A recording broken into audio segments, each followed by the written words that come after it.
आपने कभी नोटिस किया है सैलरी क्रेडिट का मैसेज आता है एकदम रिलीफ फील होता है और फिर बस 10-12 दिन बाद आप सोचते हो यार पैसा गया कहाँ। अकाउंट खोलता हूँ तो बैलेंस लो और दिमाग में एक ही लाइन सैलरी आते ही पैसा गायब हो जाता है। अगर आपको भी लगता है कि आप मेहनत कर रहे हो इनकम आ रही है फिर भी मंथ एंड में प्रेशर होता है तो आज का वीडियो है आपके लिए।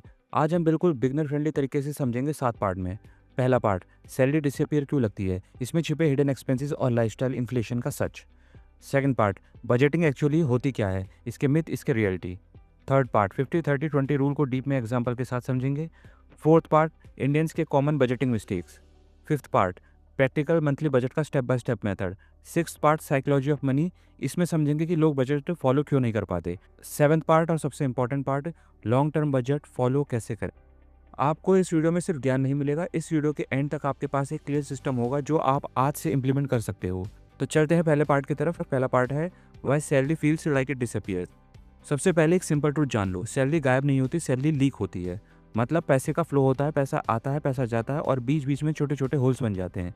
आपको लगता है कि बड़े खर्चों ने सारी सैलरी को खा लिया, लेकिन रियलिटी में छोटे छोटे और बार बार होने वाले खर्चे ज़्यादा डैमेज करते हैं। ये बन जाता है हमारी सैलरी का पहला लीक। दूसरा लीक है हिडन एक्सपेंसेस। हिडन एक्सपेंसेस का मतलब है वो खर्चे जो आप कॉन्शियसली बजट में नहीं रखते पर हर मंथ आपकी इनकम से निकलते रहते हैं। For example auto debits. Auto debits वो खर्चे होते हैं जो आपके अकाउंट से ऑटोमेटिकली डिडक्ट हो जाते हैं और आपको पता भी नहीं लगता ये खर्चे कब आए और कब गए। ऑटो डेबिट में mobile recharge, broadband, OTT subscription, इस तरह के खर्चे आ जाते हैं। मान लो आपका नेटफ्लिक्स का खर्चा है पर मंथ का 199, प्राइम का खर्चा है 149 पर मंथ, स्पॉटिफाई का खर्चा है अप्रॉक्स 120 और आपका क्लाउड स्टोरेज का खर्चा है 130। तो ये सब मिला के 500 से 700 आपके ऑटोमेटिकली ऑटो डेबिट के खर्चे में चले जाते हैं। हिडन एक्सपेंसेस का दूसरा एग्जांपल देखते हैं, कन्वीनियंस स्पेंडिंग। मान लो आपने ऑफिस के बाहर कॉफी पी 120 रुपये में, आपने कैब बुक करी instead of metro, public transport या रैपिडो 180 रुपये में, आपने लंच ऑनलाइन ऑर्डर किया 220 रुपये में। ये एक बार लगता है पर अगर वीक में 4 दिन ऐसा हुआ तो मंथ में आपका खर्चा हो गया 5,000 रुपये। यानी कि 5,000 रुपये सिर्फ आपके कन्वीनियंस में खर्च हो गए। रिटर्न एक्सपेंसेस का थर्ड एग्जांपल देखते हैं, यूपीआई फ्रिक्शनलेस स्पेंडिंग। यूपीआई में पैसा खर्च करने में पेन फील नहीं होता, लेकिन कैश देने में पेन फील होता है। यूपीआई में बस एक टैप करो और बस पेमेंट हो गया। और इन खर्चों को हम जनरली ट्रैक भी नहीं करते, इसलिए ये छोटे छोटे खर्चे इनविजिबल हो जाते हैं। अब आता है लाइफस्टाइल इन्फ्लेशन। यह है सबसे कॉमन रीजन सैलरी में लीक होने का। लाइफस्टाइल इन्फ्लेशन का मतलब है जैसे ही सैलरी बढ़ती है वैसे ही लाइफस्टाइल अपग्रेड हो जाता है। Better phone, better restaurant, premium gym, brand shopping, weekend trips. Problem ये नहीं कि आप खर्च कर रहे हो, प्रॉब्लम ये है कि इनकम बढ़ने के साथ साथ आपकी स्पेंडिंग बढ़ जाती है और आपकी सेविंग 1% भी नहीं बढ़ती। एक रियल एग्जांपल से समझते हैं। मान लो रोहित की नेट सैलरी है 45,000, उसका rent plus EMI plus fix bill का मिला के खर्चा हो जाता है 25,000 रुपये। महीने की उसकी सेविंग हो जाती है 5 से 7 हज़ार रुपये। अब हो गया उसका प्रमोशन, प्रमोशन के बाद उसकी सैलरी हो गई 60,000 रुपये। तो पर उसका अब रेंट अपग्रेड हो गया, उसने नया फ़ोन ले लिया ईएमआई पर, उसकी ईएमआई बढ़ गई, उसका घूमने फिरने का खर्चा बढ़ गया, उसके ऑनलाइन स्पेंडिंग करने का खर्चा बढ़ गया और उसके बहुत सारे खर्चे बढ़ गए क्योंकि उसने अपना लाइफस्टाइल इंप्रूव कर लिया। तो ये सब खर्चे मिलाकर उसका महीने का खर्चा हो गया 55,000 रुपये और उसकी सेविंग रह गई फिर से 5,000 रुपये। मतलब उसकी इनकम बढ़ी पर सेविंग उसकी 5,000 की 5,000 ही रही। मतलब इनकम बढ़ी पर फाइनेंशियल प्रोग्रेस सेम, क्योंकि सेविंग सेम 5,000 रुपये जो पहले थी वही अब। सैलरी लीक होने का एक और रीज़न है मंथ के स्टार्टिंग में heavy payments. Rent, EMI, school fees, insurance premium month start में ही निकल जाते हैं। तो आपको लगता है कि सैलरी आई और गई। तो एक बार शॉर्ट में फिर से जान लेते हैं कि सैलरी डिसअपियर क्यों लगती है। तो सैलरी डिसअपियर इसलिए लगती है क्योंकि हिडन स्मॉल एक्सपेंसेस ऐड हो जाते हैं, लाइफस्टाइल इन्फ्लेशन साइलेंटली बढ़ जाता है, मंथ स्टार्ट में ही बिग डेबिट्स हो जाते हैं और ट्रैकिंग नहीं होती, इसलिए माइंड को एग्जैक्ट आंसर नहीं मिलता। अब इसका सॉल्यूशन क्या है, तो सॉल्यूशन की तरफ बढ़ते हैं। इसका सॉल्यूशन है बजटिंग। तो हमारा सेकंड पार्ट है budgeting. What budgeting really means. Budgeting word सुनते ही लोग सोचते हैं मतलब अब लाइफ में एंजॉयमेंट बंद, मौज मस्ती खत्म। नहीं, ऐसा बिल्कुल नहीं है। बजटिंग का असली मीनिंग है पैसा कहाँ जाएगा ये आप डिसाइड करोगे, पैसा डिसाइड नहीं करेगा। बजटिंग का मतलब पाबंदी नहीं, बजटिंग का मतलब है आज़ादी, आज़ादी खर्च करने की, बस कुछ लिमिट्स के साथ। अब देखते हैं बजटिंग के कुछ मिथ्स और कुछ reality.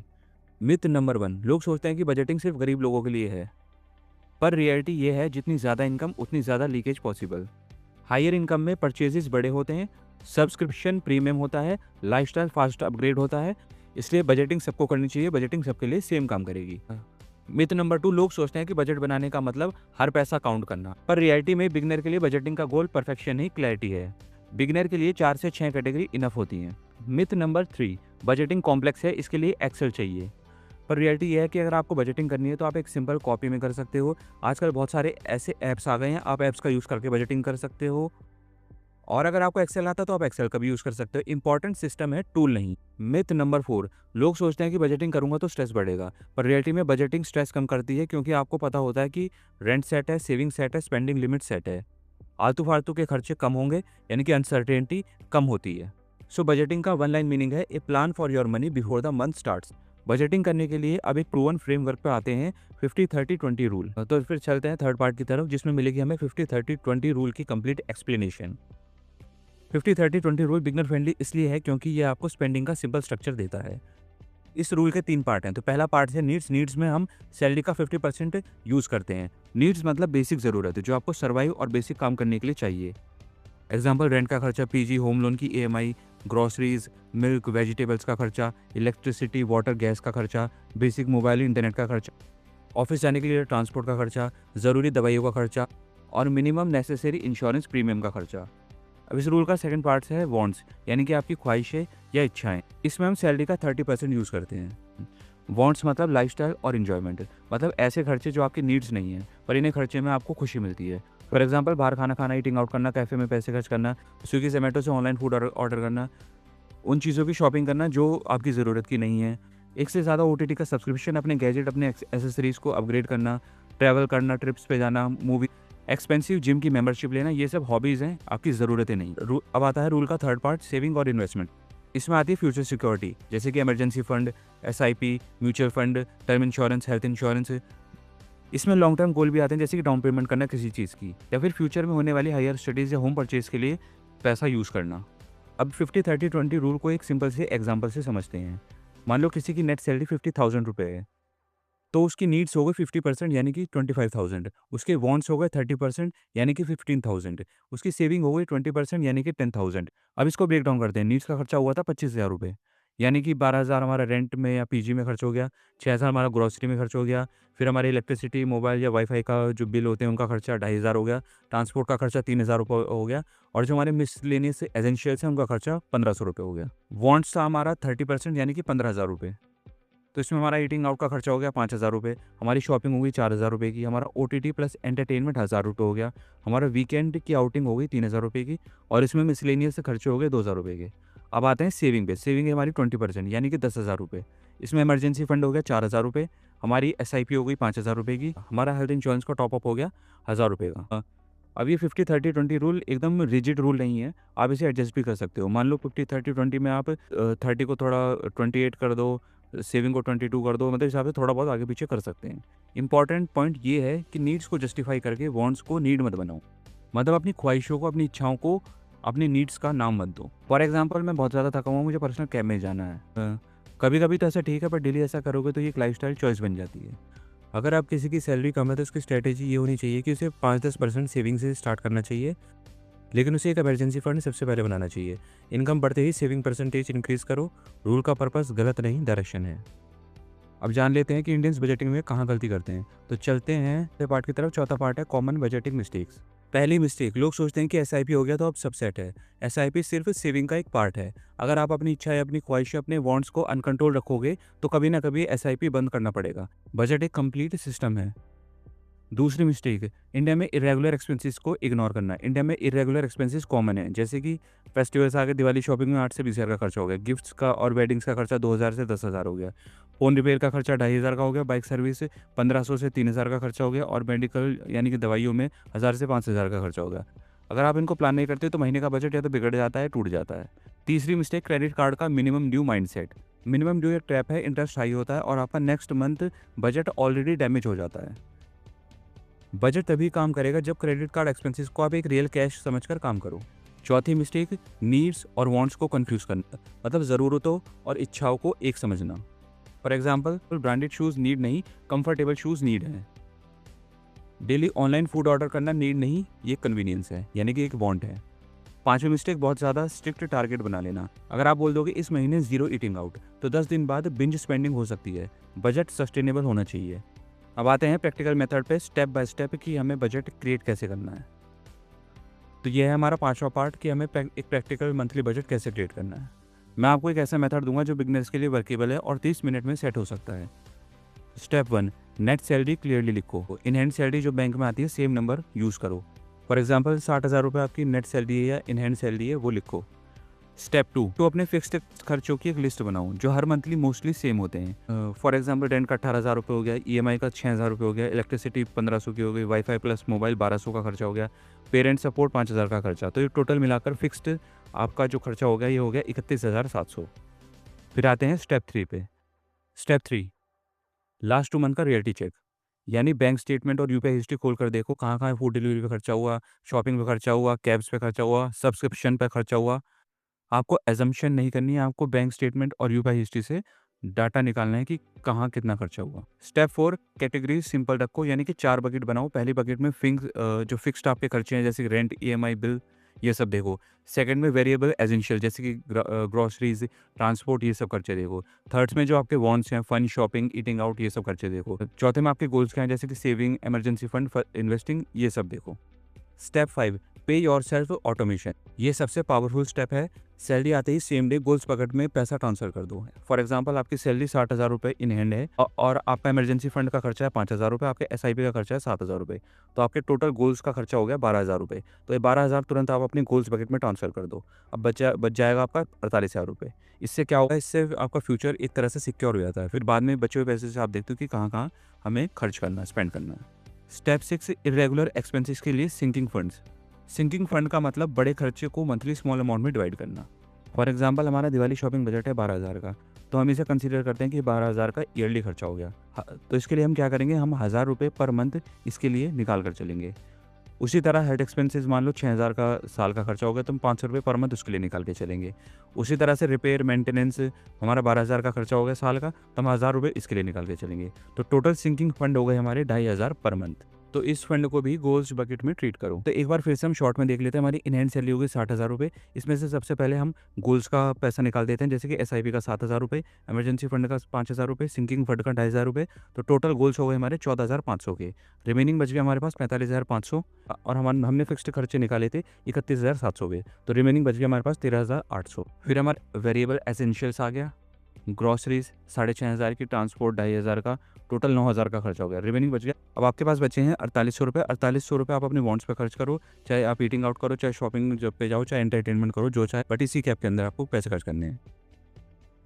Step 7, weekly 10 minute review. हर संडे 10 मिनट बैठो, देखो कि वॉन्ट्स बजट में कितना बचा या फालतू खर्च हुआ, एसेंशियल में हमारा कम खर्च हुआ या ज़्यादा खर्च हुआ, और फिर नेक्स्ट वीक के लिए उसी हिसाब से एडजस्टमेंट करो। इससे क्या होगा, महीने के एंड में आपको शॉक नहीं मिलेगा। इससे पता चलेगा कि आपने कहाँ कम खर्च किया, कहाँ ज़्यादा खर्च किया, कहाँ सेविंग करी, सब कुछ आपको पता रहेगा, आपके ट्रैक पर रहेगा सब कुछ। यहाँ आती है साइकोलॉजी। अब एक सवाल आता है कि प्लान बन गया पर फॉलो नहीं होता, यहाँ आती है साइकोलॉजी। तो हमारा नेक्स्ट पार्ट है, यानी कि 6th part, psychology of money. यानी लोग फेल क्यों हो जाते हैं बजट फॉलो करने में। बजटिंग का फेलियर मोस्टली मैथ्स की वजह से नहीं होता, ये माइंडसेट और एनवायरनमेंट की वजह से होता है। तो इसका पहला रीज़न है इंस्टेंट ग्रेटिफिकेशन। ब्रेन को इमीडिएट रिवॉर्ड पसंद है, अभी खुश हो जाओ वाली स्पेंडिंग ईजी होती है। सेविंग का रिवॉर्ड फ्यूचर में मिलता है, इसलिए ब्रेन रेजिस्ट करता है कि अभी खुश हो जाते हैं, बाकी बाद में देखेंगे। दूसरा रीज़न है social pressure and comparison. Friends का लाइफस्टाइल देखकर, इंस्टाग्राम देखकर, ऑफिस कलीग्स को देखकर लगता है कि मैं भी डिजर्व करता हूँ, पर सच तो ये है कि आप उनका बैंक बैलेंस नहीं देख रहे, आप देख रहे हो सिर्फ उनकी हाईलाइट। तीसरा reason, I deserve it after stress. Hard day के बाद माइंड बोलता है चलो ट्रीट कर लेते हैं, बजट बाद में देखेंगे, ट्रीट कर लेते हैं। 1-2 बार ट्रीट कर लो वो फिर भी ठीक है, पर अगर ट्रीट डेली हो जाए तो आपका बजट कोलैप्स हो जाएगा। चौथा reason, UPI plus saved card make spending too easy.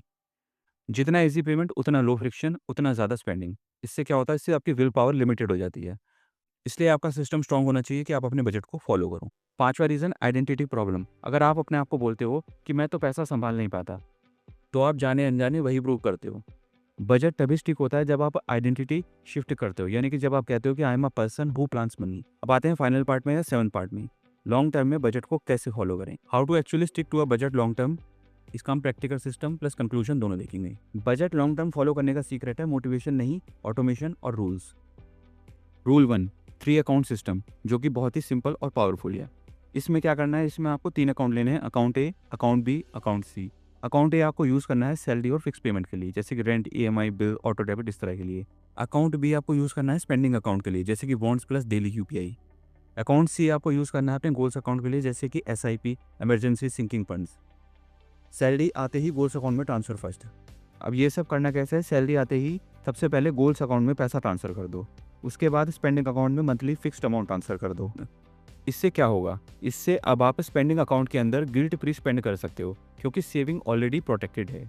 Rule 2, wants को गिल्ट फ्री बनाओ बट उन पर एक कैप लगाता है। अगर आप वांट्स को बुरा मानोगे तो आपकी स्पेंडिंग रिबाउंड हो जाएगी, मतलब वो फिर उल्टे ही डायरेक्शन में चली जाएगी। अगर आप वांट्स को बुरा मानोगे तो इससे आपकी स्पेंडिंग रिबाउंड होगी, और इसलिए वांट्स का बजट रखो और बिना किसी पछतावे के उसके अंदर स्पेंड करो। रूल 3, सैलरी हाइक का फॉर्मूला। हर हाइक में लाइफस्टाइल अपग्रेड करने से पहले 50% हाइक सेविंग इन्वेस्टमेंट में, 30% नीड्स इंप्रूवमेंट में, 20% वांट्स में। इससे लाइफस्टाइल भी इंप्रूव होगी और फ्यूचर भी सिक्योर होगा। Rule 4, measure progress monthly. सिर्फ बैंक बैलेंस मत देखो, ट्रैक करो अपने इमरजेंसी फंड को हर महीने, टोटल इन्वेस्टमेंट को, क्रेडिट कार्ड आउटस्टैंडिंग को, और आप देखोगे कि आपका नेटवर्थ ट्रेंड स्लोली पॉजिटिव आगे बढ़ रहा है। अब आज का एक्शन प्लान क्या है? आज का एक्शन प्लान एकदम सिंपल है। आज रात को 20 मिनट बैठो, लास्ट 30 दिन की स्पेंडिंग चेक करो, 50-30-20 रूल से स्टार्टिंग बजट सेट करो, सैलरी आते ही गोल्स ट्रांसफ़र ऑटोमेट करो, हर संडे को 10 मिनट अपना बजट रिव्यू करने की हैबिट बनाओ। अगर आप ये 4 स्टेप फॉलो कर लेते हो तो 1-2 महीने में आपको क्लियरली दिखेगा कि अब आपकी सैलरी गायब नहीं होती। आपकी सैलरी को एक डायरेक्शन मिल गया है क्योंकि आप उसे डायरेक्ट कर रहे हो कि सैलरी को कहाँ जाना है। अगर वीडियो यूज़फुल लगा हो तो चैनल को सब्सक्राइब कर लेना, क्योंकि मैं यहाँ पर्सनल फाइनेंस को सिंपल, प्रैक्टिकल और इंडियन रियलिटी के हिसाब से एक्सप्लेन करता हूँ। कमेंट में लिखें कि आपकी सैलरी का सबसे बड़ा लीक क्या है, फूड डिलीवरी, शॉपिंग, कैब्स या सब्सक्रिप्शन। मिलते हैं नेक्स्ट वीडियो में, and thank you complete video देखने के लिए।